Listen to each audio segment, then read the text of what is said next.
AP brand పూర్తిగా దెబ్బతినింది. Industries పారిపోయినాయి. Industries రావద్దని చెప్పే పరిస్థితికి వచ్చారు. మేము రాము, ఎవరు పోవద్దనే పరిస్థితికి వచ్చారు. ఈరోజు మళ్ళీ బ్రాండ్ని రివైవ్ చేశాం. మొన్నే 13,26,000 కోట్ల రూపాయలు పెట్టుబడులు వచ్చాయి. 16,30,000 మందికి ఉద్యోగాలు వస్తాయి. ఎస్ఐపిబి ఇప్పటికే 8,29,000 మందికి 8,29,000 కోట్ల రూపాయలు ఆమోదం చెప్పాం.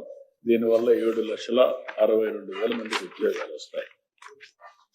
ఇవన్నీ కూడా ఇంకో పక్క విద్యా వ్యవస్థ ఇంగ్లీష్ మీడియం అని పేరు పెట్టి పిల్లల జీవితాలతో ఆడుకుని డ్రాప్ అవుట్స్ వచ్చే పరిస్థితికి వచ్చింది.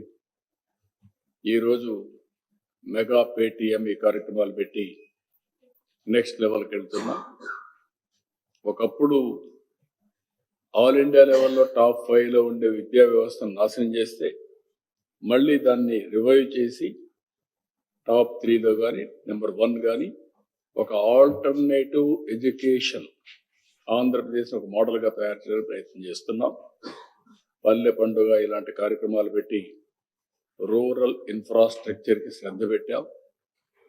వీళ్ళు మొత్తం పెట్టినటువంటి మామూలు కాదు. ఈరోజు మీరు చూస్తే అనేక విధాలుగా బిల్స్ అన్ని పెండింగ్ పెట్టారు. అవన్నీ ఉన్నాయి ఎడ్యుకేషన్ వ్యవస్థలో.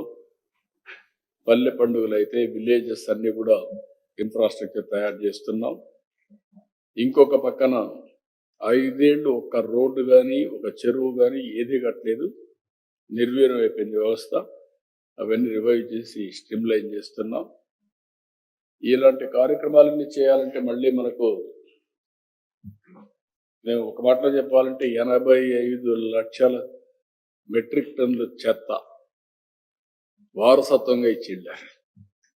దాన్ని మైనింగ్ చేయడానికే పెద్ద సమస్యగా తయారైంది. జనవరి 1కి డేట్ పెట్టారు.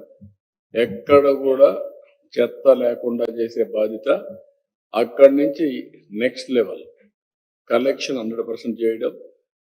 అక్కడి నుంచి స్లోగా నెట్ జీరో కాన్సెప్ట్ కింద ముందు పోయే పరిస్థితికి వచ్చాం. సర్క్యులర్ ఎకానమీ అని